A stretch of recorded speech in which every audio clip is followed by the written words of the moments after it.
Potentially. A single number, 100. That is the percentage of games that SPT win on Dragonshire. Lag, God's sake. But we appear to...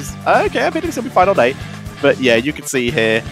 Oh no, they lost... No, sorry, I was looking at the wrong seats. Yeah, 100%, 13-0 on Dragonshire. RPG, 1-7. We're probably seeing a 1-1. I mean, if we take a look at the numbers here, it's a one-sided affair. Like, SPT, lucky number 13, 0 losses, 100% win rate. The fact that they always fall back on Dragonshire when they are in a kind of a pinch really tells you how comfortable they feel. And we have seen teams ban out Dragonshire against SPT every single time they faced them. RPG, though, they were not afraid. They were like, you know what? We're just going to take them head on. We just beat them in a straight-out comfort pick match. We're just going to face them on their home turf as well. We're going to show them that we're the better team once and for all. Exactly so. Can they do it, or have SPT really just met their match? Can RPG be the combo breakers? They start off with banning the Ariel. Many a combo was broken throughout this phase in HGC China, and especially CE had to struggle a lot when it comes to maintaining, you know, flawless records on certain battlegrounds. So I think it could be time for SPT to fall. Maybe they're gonna, you know, get a little bit nervous right now because, you know, RPG once again was able to beat them to the point where they didn't even go for Tassadar, most likely. They don't even ban Tassadar. Looks like they tried to get it themselves. But even if they end up getting it SPT, it didn't help them last game, did it? Yeah, that's been their theme. They seem to prefer to ban Genji than ban Tas, and it makes sense against RPG. RPG definitely have more comfort picks and are happy to give up the Tassadar. So SPT will probably pick this up first pick again, even though it did not work as well last time. Alright, man. RPG locking in that ETC. Wang's pick needs to go first. I kind of understand that because, once again, if Wang is having a good time, on regardless what warrior he plays, the team is normally going to have a good time in general. And him on the ETC, which seems to be his new go-to, performing so admirably well time and time again, I cannot fault them for going this route. Neither can I. It works pretty well. Well then. In reply to the chat, we said this before, I know people would like to see me, but there's nothing I can do about it. I would love to just turn on a camera and have it work. But while I'm also casting at the same time, it is not possible because my internet provider are terrible, and I have no issue shouting out BT. Don't like you. As we continue with the draft, Rhaegar and Valor coming in for SPT. Alright, Rhaegar and Vala. Not really going for the instant Tassadar lock. Maybe they have other plans in mind. Actually surprises me to see no globals being first picked at all. Like no Falstad, no Dehaka.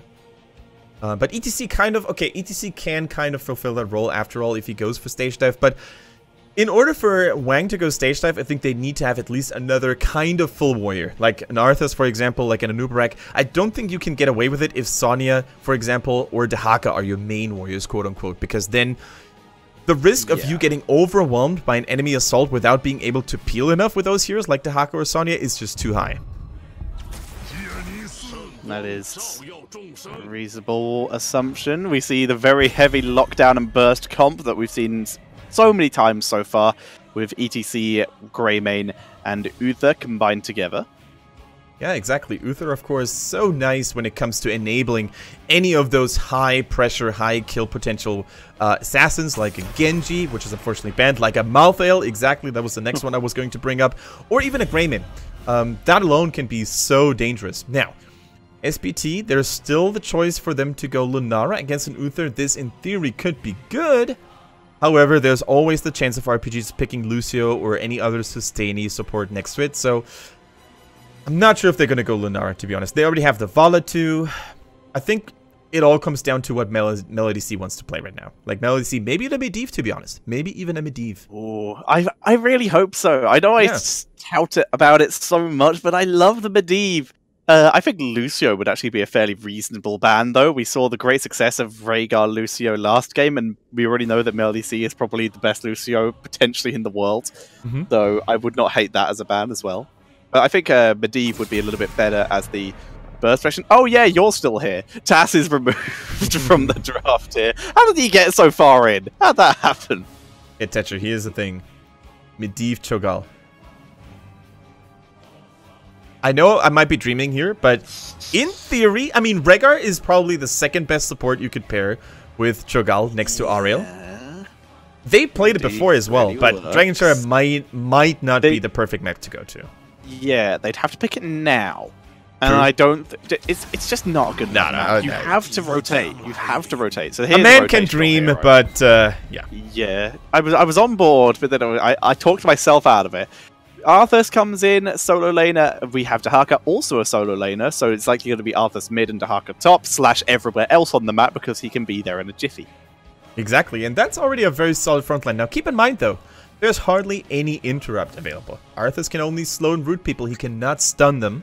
Dahaka's drag is also, you know, let's say inconsistent. It has a pretty long cooldown and it's kind of inconsistent because of short range and skill shot. So I wouldn't hate a Sonya, to be honest. I really think that Chicken can go for that Sonya again. It's a strong solo laner to put on Dragonshire as well. Good shrine control overall.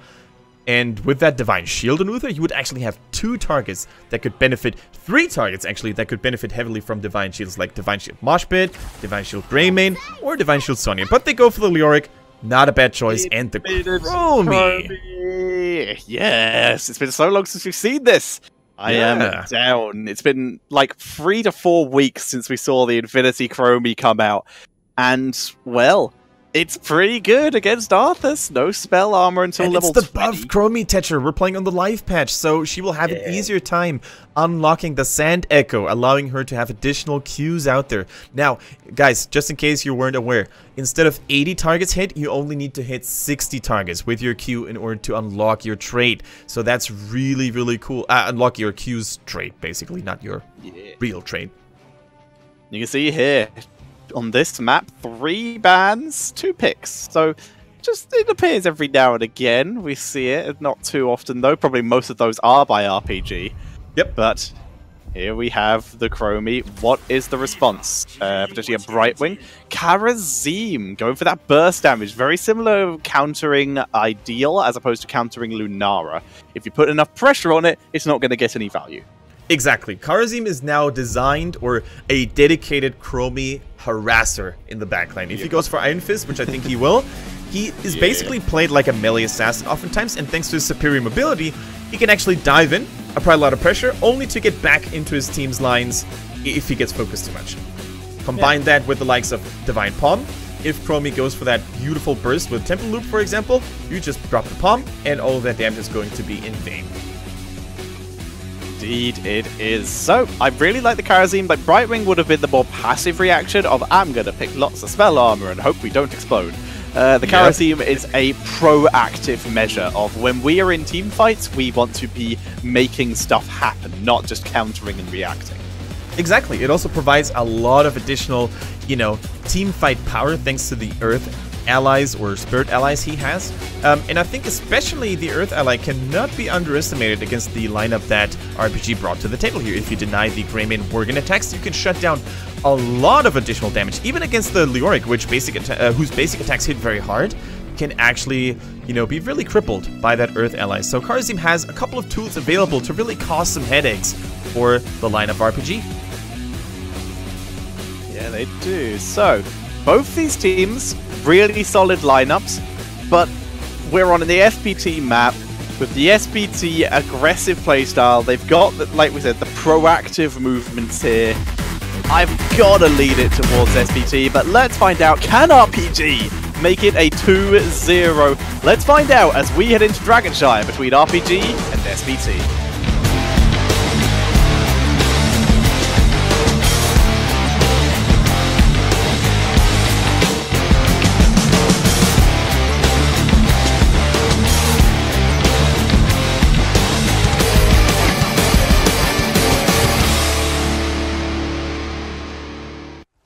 And we are into the Dragonshire. And spawning on the left-hand side, it's RPG with Chicken on Leoric, Wang on ETC, Star on the Uther, Infinity on Chromie, and Loktar on the Greymane. Loktar Ogar. Victory or death. They already got victory in the first game. Can they do it again against SPT? Quanzhou on the Vala, Melody C on Rhaegar, Misaka on that Arthas, Soap on Dehaka, and last but not least we had ZZH on that Karazim. At level 1, Monster Hunter coming in for Valor, getting that poke. Chromie starting off with the more standard talent, going with the Time Walker's Pursuit. No Mounting Sand for the moment. Which I like, to be honest. I mean, Mounting Sand is nice. It's a new and fresh talent. It looks fancy. But there's no denying that Time Walker's Pursuit just offers too much utility to be ignored. The vision, the mana regen. Like, every time I play with a Chromie player, like... Shout out to Uki, by the way, who is a mod in my channel and also a really good master / grandmaster player. Like, whenever he plays Chromie on any other talent than Time Walker's Pursuit, he's like, man, I'm running out of mana all the time. I need to go Time Walker's Pursuit again. In the meantime, Wang needs to go for kills again. They're going for kills, and I like the fact you said he needs to go for kills. It's in his blood. He must try as Wang is the essence of Wang. The essence. Yeah, oh god. As we do see Loktar getting demounted by a ranged minion as they continue to rotate. They weren't able to pick up a kill early on, but they were able to put on some lovely pressure. Alright, in the meantime, Leoric getting a little bit of pressure himself, but anticipating the licky sticky tongue by Soap. Well done by Chicken. He went for the energy, whatchamacallit? Vitality. Oh, never mind. I got super confused because there was a killing going on as well. Consume Vitality. There we go. Thank you very much in helping me out with that brain blooper. But yeah, Consume Vitality. There's actually a couple of ways you can build the Leoric these days. Especially level 1 is actually... What is going on with RPG here? Are they invited to go that deep? I don't think so. SPT is going to say no. This far and no more, and they destroy ETC. But yeah, back to Leoric real quick. There's a couple of varieties in terms of level 1 towns and towns builds in general. Sometimes people go for the Austrian Renewal, especially if there's a lot of globes to be had to reduce the cooldown, or on maps like Tomb of the Spider Queen when there's a lot of minions in the lane that you can push all the time. The fealty unto death can also be very, very powerful. Yeah, this is just going to happen, isn't it? Yep, there's the Dragon Knight. Yeah, SPT. Sure. SPT, first Dragon Knight, second kill, and it's tower time. This is there's not a huge amount to say here. It's no just way, happening. No way, Quanzhou the monster. Oh my god, this is okay. So this is already getting out of hand as SPT are picking up 3 kills in less than that many minutes, and are now already taking down 2 towers, moving to bot lane to get even more. Yeah, if I had a horn sound, I would probably ring the red alert right now because RPG is literally getting demolished in this early game. Outplayed, out-team fought, and of course outskilled in terms of overall lane setups. Because a Chromie should never die to a Vaughn like that in a 1-on-1 situation. Chromie should normally always be able to hold and keep her distance. If she doesn't do that and gets hit by those arrows all the time, well, it's not going to end well. And for Infinity to have a misplay like that tells you a lot about the current state of the game. ZZH. I mean, Chromie shouldn't be laning in the first place. What's going on? Oh, we've seen Chromie lane before. We've seen Zuyu win. Zuyu against Wukong Gaming. Okay. Either way, Chromie finally got a little bit of help, but the rotational squad, Chromie can sort of wave clear with the Dragon Breath. Yeah, but, takes a while. Yeah, but I was gonna say, like, that was literally the point I was going to raise. The Observer showed it to you as well. If you play a hero like Chromie or Kel'Thuzad or any hero that requires stacking up a lot in the early game, then if you go for a 1-versus-1 situation in lane for too long, you're not going to have the option. You're not going to have the possibility to actually stack up because there's only like 1 or 2 heroes at maximum to really stack from. So if you play Kel'Thuzad or Chromie out there, guys, always try to rotate with the team and try to get as much, you know, stacking potentials as you can. Indeed, as we do see SPT denying those stacks even more by playing further back in lane and grabbing mercenaries. They're going to take out their own bruiser camp here. The one for RPG is already available. It's slightly pushed up as Leoric continues going with that paralyzing rage, not the Neil Peasant. So he's actually going to have a little bit of a slower time clearing up this bruiser camp. that SPT just took. And at level 7, he takes the Hopelessness, that extra range on his Drain Hope. Yeah, what's cool about Paralyzing Rage is the fact that you can actually keep heroes like Karazim or Dehaka, who are very fast and very mobile. You can basically keep them at bay for a little bit longer, and I think Infinity is dead. Goodbye. Yeah, that is... SPT masterclass at killing Chromies with high mobility heroes. Yeah, Chromie has no mobility. Are we just going to end up seeing like a bye-bye to attempt to deal with this? Like, you can try it all in me. We've seen one bye-bye so far all season of HGC China.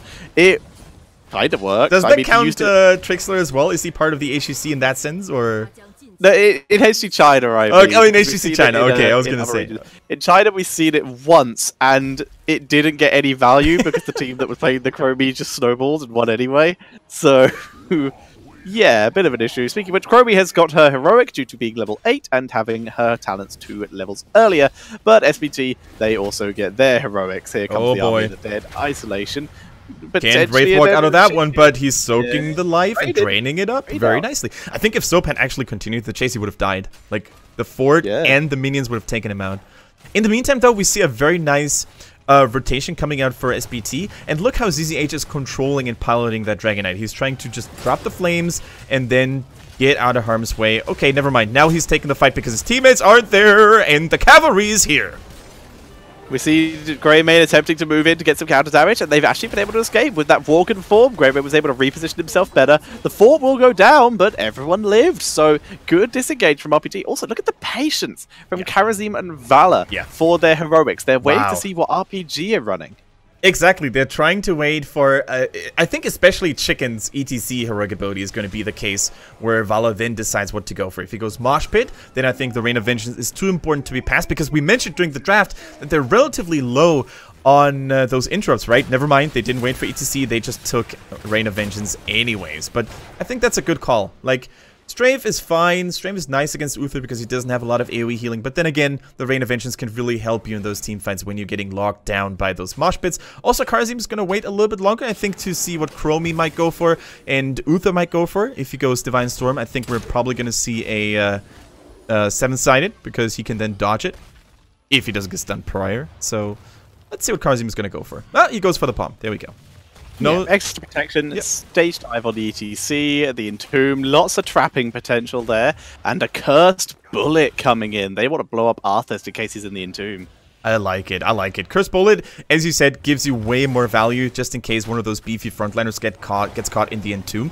Entomb by itself, though, is kind of the less popular choice these days because March of the Black King got buffed so heavily with a 50-second cooldown, most importantly.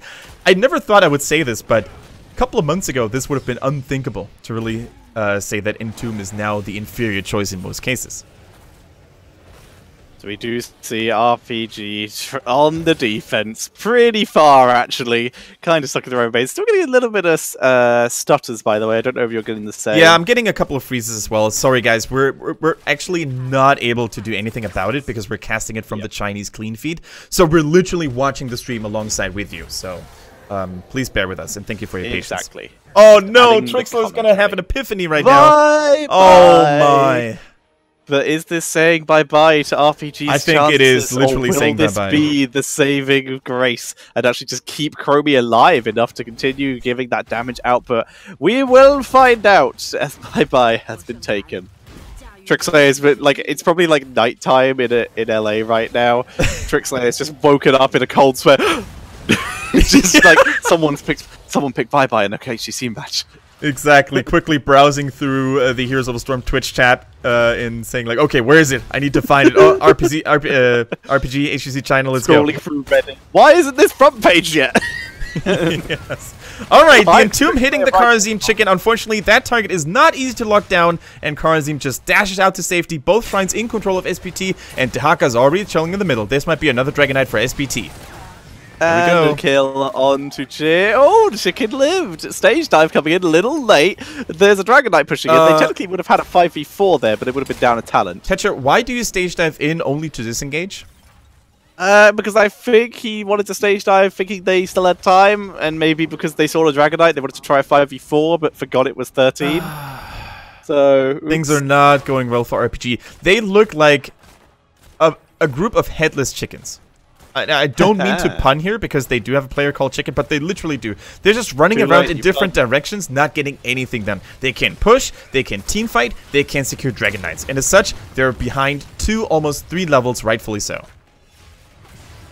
Yes, they are, but we can see RPG still continuing to try and put any pressure, take down this Dragon Knight. Chromie does get a nice little stack onto the DK, drops it low, and as such, it pops out. You can see, though, currently that Sandblast, either due to level difference or lack of stacks, not doing that much. Yeah, needs so many more.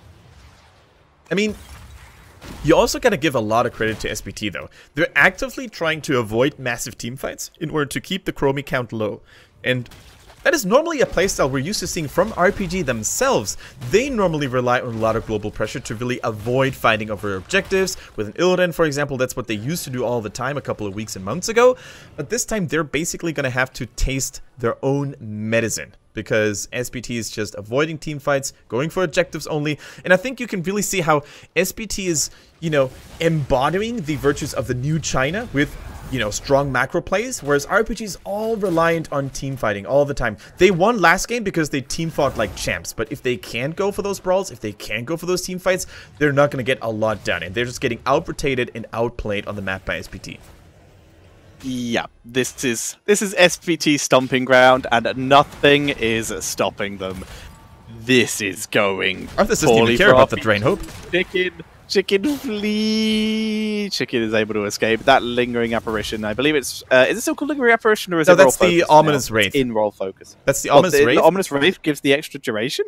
No, that actually gives you the extra duration. Oh, it does. Yeah. So Royal Focus only gives you the cooldown reduction now on your Skeletal Swing, so you can use your Wraith Walk immediately. You just need to hit 2 enemy heroes. Yeah, fair enough. That is pretty awesome, actually.